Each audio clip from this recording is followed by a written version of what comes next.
I was living what I thought was a perfect life. 17 years with Amanda, my college sweetheart, and our beautiful daughter Sophia. We had built everything together from our first apartment to our dream home. Then I noticed Amanda spending more time at work with her ex-boss Jack. The late nights, the strange texts, the way Sophia suddenly talked about Uncle Jack. Something was wrong. I found a message on Amanda's phone, "Miss you already. Last night was amazing." Before I continue this story, let me know where you are watching from. Hit that subscribe button and leave a comment below. Trust me, you will want to see how this ends. I met Amanda during my sophomore year of college in Seattle. I was a computer science major working part-time at a campus tech store to cover my student loans. She was studying marketing with dreams of working for a major agency someday. We connected instantly over coffee when she came in looking for a laptop.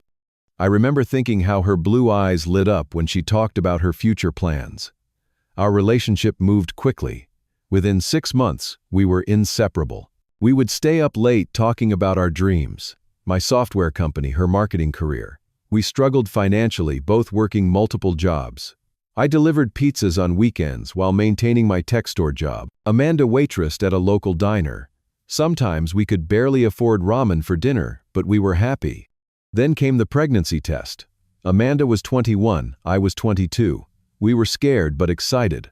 I took on freelance coding projects at night after my regular jobs to save more money. Amanda continued classes until she was 8 months pregnant, determined to finish her degree. Sophia arrived on a rainy Tuesday in April. The moment I held her, my entire world changed. I promised her I would always protect her and give her the best life possible. While Amanda finished her degree, I watched Sophia during my off hours. We developed a special bond during those late nights when she would only fall asleep on my chest. As Sophia grew, our connection deepened. We shared a love for hiking the trails around Seattle. When she turned 10, I taught her basic coding, thrilled when she showed a natural aptitude for it.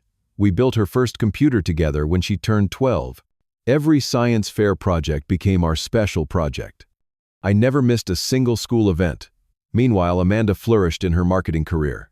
She was brilliant, creative, strategic, and determined. After graduating, she landed an entry-level position at a local agency and quickly moved up the ranks.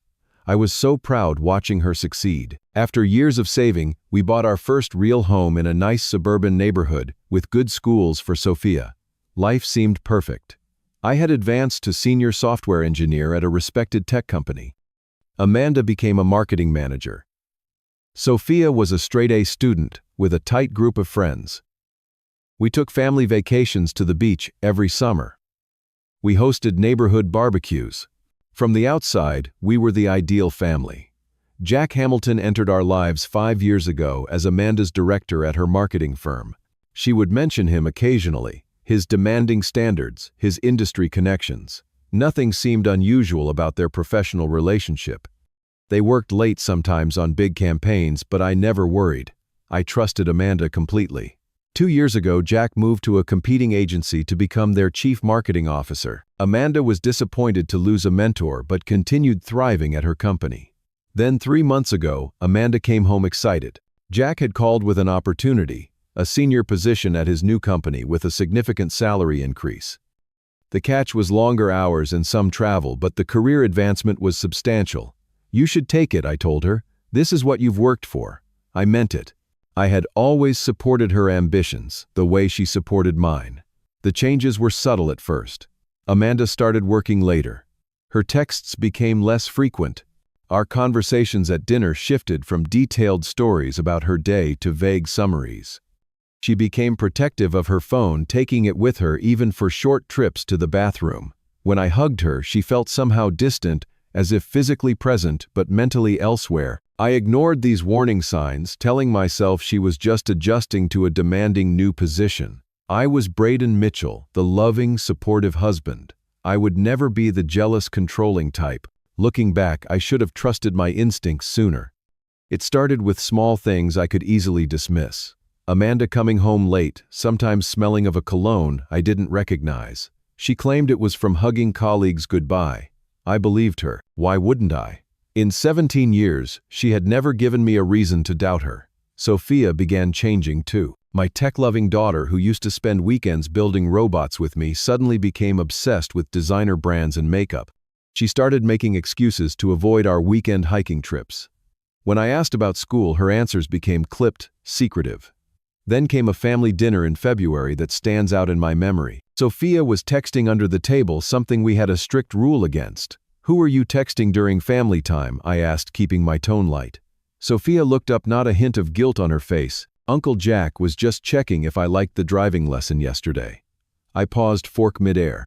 "Uncle Jack, you mean your mom's boss? He gave you a driving lesson?" "Yeah," Sophia said casually. "He has a Tesla. It practically drives itself." I looked at Amanda. I didn't know Jack was giving driving lessons. Amanda's laugh sounded nervous. "It was just once. He offered when he saw how excited Sophia was about his car."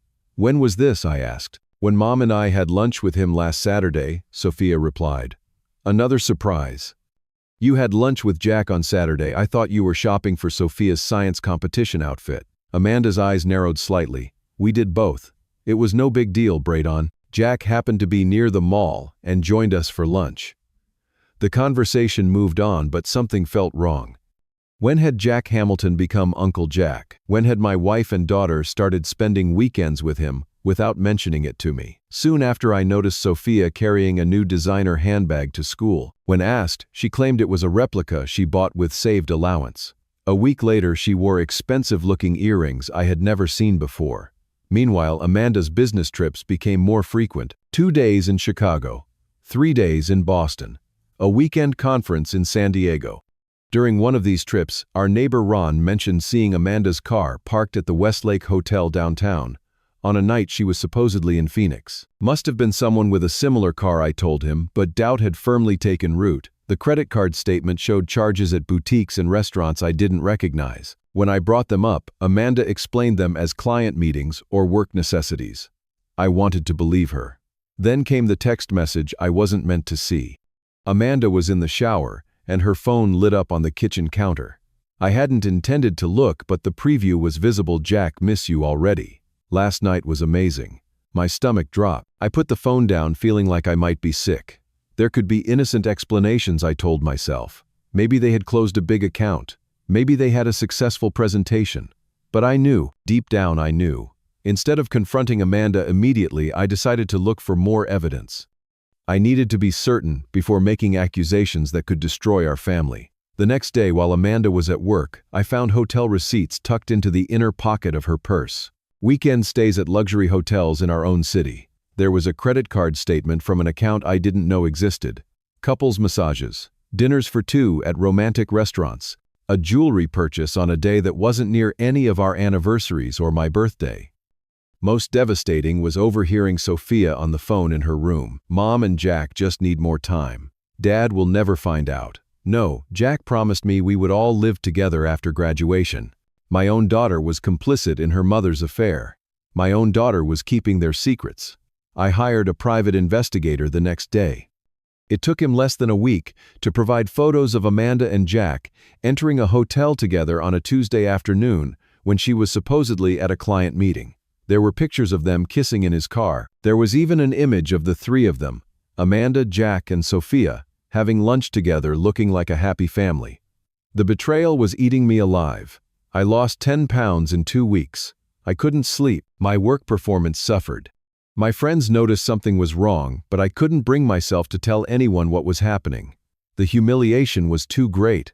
I spent hours that evening reviewing the private investigator's evidence. Photos of stolen kisses in parking garages, Amanda entering Jack's downtown apartment building, receipts from romantic restaurants, text message transcripts that left no doubt about the physical nature of their relationship.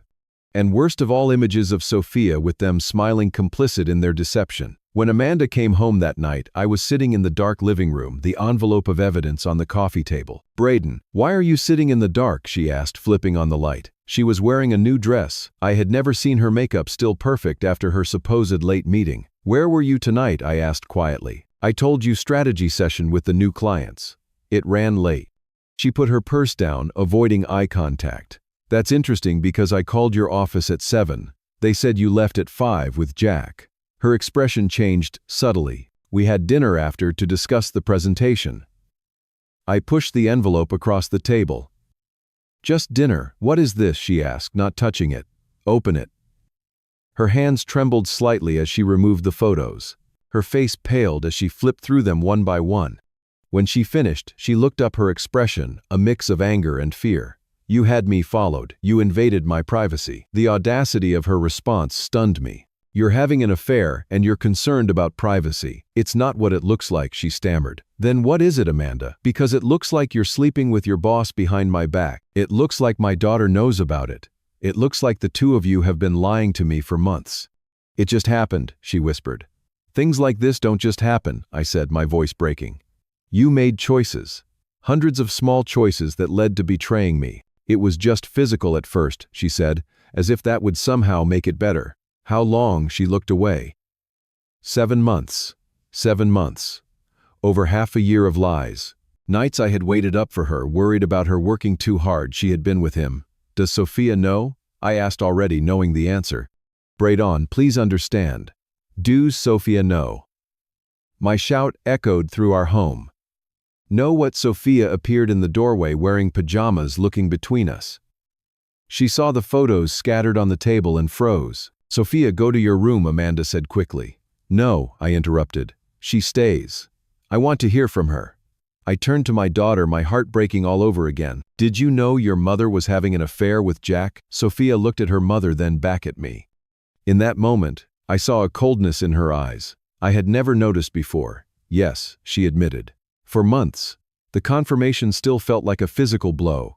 And you kept it from me. Your own father. Mom deserves to be happy," Sophia said, her voice eerily adult. "At least Jack buys me things and pays attention to me." I felt like I was in some bizarre nightmare. "I pay attention to you. I have always been there for you. When you're not working," she countered. "Jack takes time off specially to help me with things. He's teaching me to drive. He's going to help me get an internship next summer." "With gifts," I said, understanding dawning. "The handbag, the earrings. He's been buying your complicity." "It's not like that," Amanda interjected. "Then what is it like?" I turned back to her.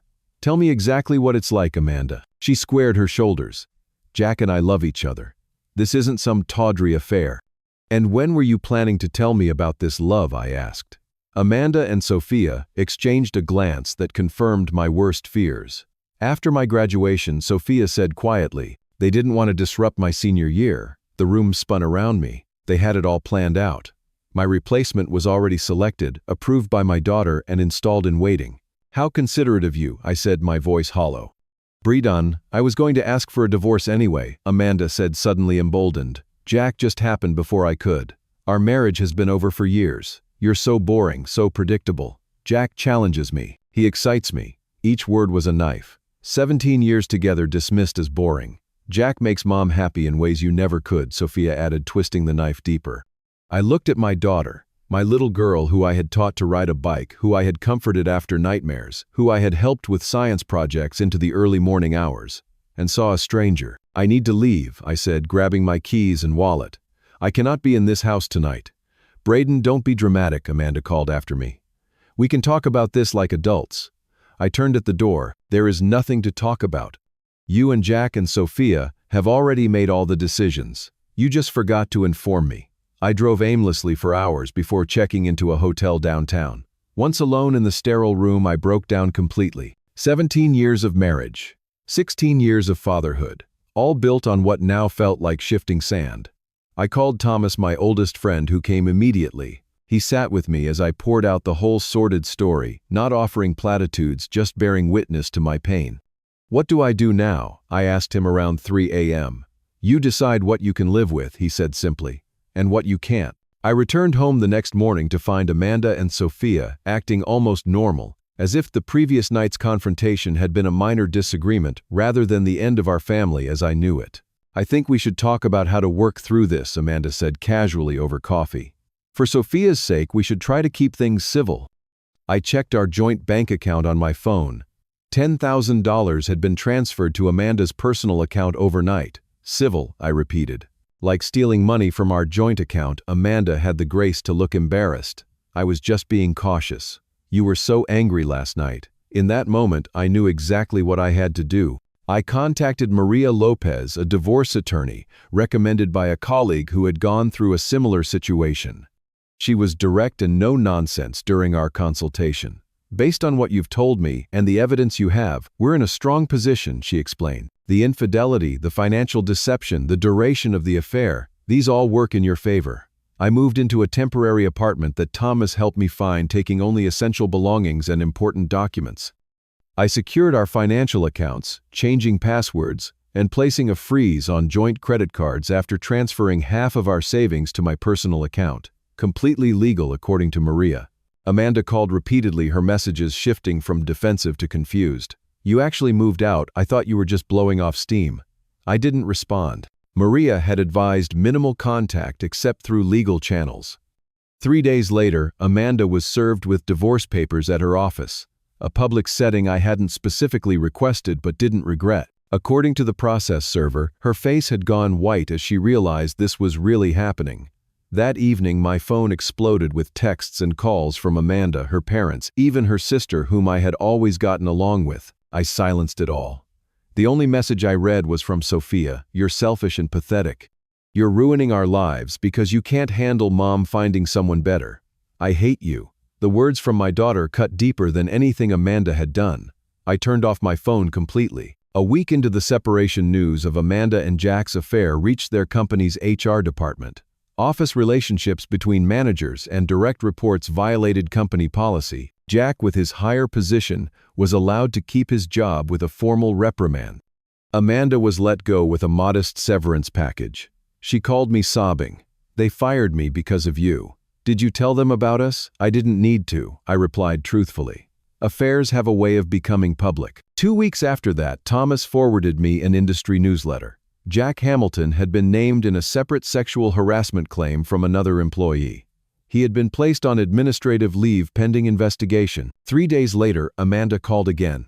Her voice was different, broken, humble. Jack broke things off, she admitted. His wife found out about everything and threatened to take their children to her parents in Europe. He said he needed to focus on saving his marriage. That sounds like a personal problem, I replied. Bradun, I made a horrible mistake. I see that now. We had something special, and I threw it away. Can we talk about trying again? For Sophia, no, I said simply. We can talk about a fair division of assets and an equitable custody arrangement until Sophia turns 18 in 2 years. Nothing more. Please, she begged. I was confused. Jack manipulated me. It wasn't real. It was real enough when you were planning your future with him. It was real enough when you let our daughter become involved. It was real enough when you called me boring and predictable. The emotional manipulation continued. Amanda's parents called, suggesting I was being cruel by not considering reconciliation. Marriages hit rough patches, her father said. Real men fight for their families. Real men have self-respect, I countered. And real wives don't have 7-month affairs and plan to leave after using their husbands for financial stability. Sophia's attitude underwent a remarkable transformation once Jack disappeared from her life. The expensive gifts stopped. The internship promise evaporated. The driving lessons in the Tesla ended. She showed up at my apartment one afternoon, her eyes red from crying. Dad, can I come home? Mom is being impossible. This is not your home, I told her, not inviting her in. And I am not your ATM or your backup plan now that Jack is gone. That's not fair. I made a mistake. No, Sophia. A mistake is forgetting an anniversary or saying something hurtful in anger. What you did was a sustained campaign of deception. You conspired with your mother and her lover to lie to me for months. You knew they planned to discard me after your graduation, and you approved of it. I was manipulated, she insisted. You're 16, not 6. You knew right from wrong. You chose wrong repeatedly. So you're just going to abandon me, she cried. I'm not abandoning you. I'm showing you that actions have consequences, something your mother apparently never taught you. The divorce proceedings moved forward. The court ordered the sale of our family home, with proceeds to be split equally.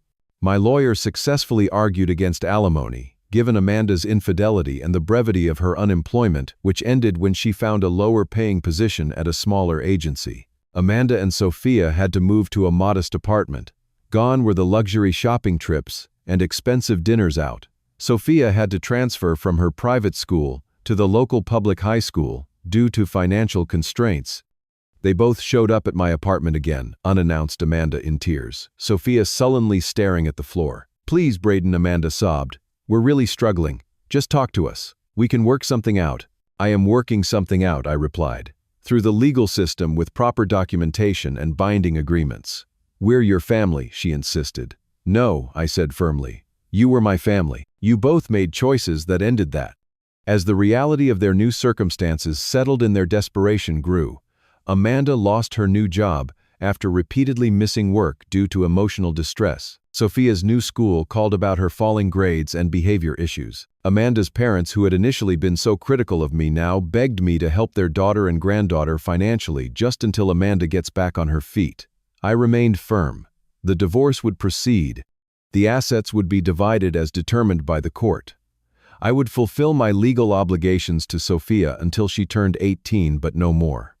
Your heartless Amanda accused during a mandatory mediation session. What happened to the man I married? He finally realized his worth, I replied. And it's more than being someone's backup plan. 6 months after discovering the affair, the divorce was finalized. I had accepted a job offer in Austin, a fresh start in a new city away from the painful memories and familiar places that still triggered waves of betrayal.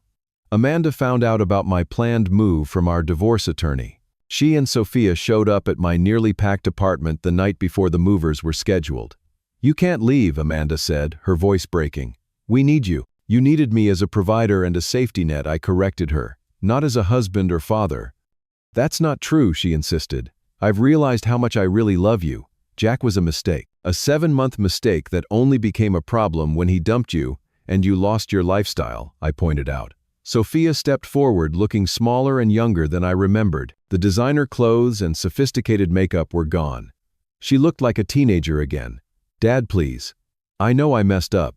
I got caught up in all the attention and the cool stuff. Jack made it seem like we would be this perfect, new family. I was stupid. I looked at my daughter, really looked at her. Despite everything, I still loved her. That would never change, but love without respect and trust is not enough for a healthy relationship. Sophia, I will always love you, I said carefully. But love doesn't erase consequences. You participated in something cruel and deceptive. You watched your mother lie to me daily, and you helped her. You were prepared to watch me be blindsided with divorce after your graduation, after I had paid for your entire childhood and education. I was just a kid, she protested. You were old enough to know better, I said. And you're old enough now to understand why I need space from both of you. So you're just abandoning us, Amanda demanded.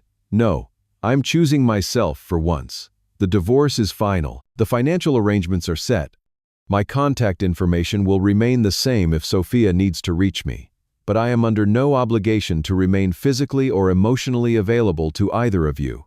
What about forgiveness? Amanda asked. What about your Christian values? Forgiveness doesn't mean allowing people to continue hurting you, I explained. It means not letting bitterness consume you. I forgive you both in that sense. I don't wish you ill. But forgiveness doesn't require reconciliation, especially with people who haven't demonstrated genuine remorse or changed behavior. I have changed, Sophia insisted.